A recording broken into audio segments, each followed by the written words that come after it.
कितना मोट बा हो बोला ये धान काहे होती चुकी बात कति गुस्सा करेला चुमा देही ना तमे ही नहीं भूसा करेला काहे हो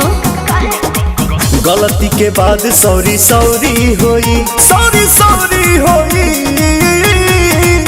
खाली दौरी होई कि काम औरी होई खाली दौरी होई कि काम औरी होई खाली दौरी होई कि काम औरी होई खाली दौरी होई कि काम औरी होई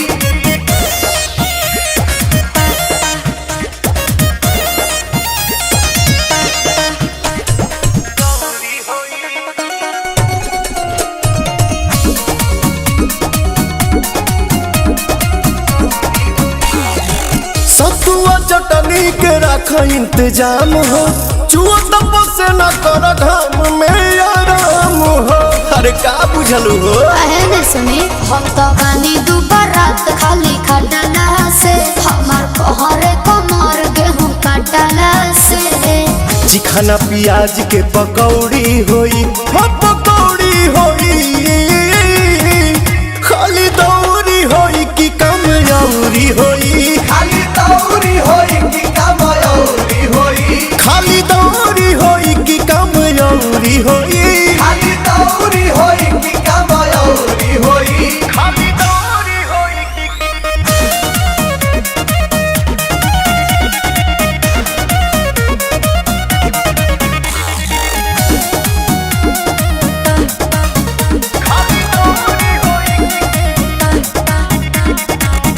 सुप्रियांशु के हाँ के दथरे सा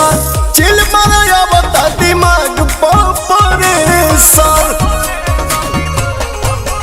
तोहरा दखल परान है जवानिये में लागे कोई देवा खेला खदी होनिये में हई पवन से नयतना चिरौरी होई हाँ चिरौरी होई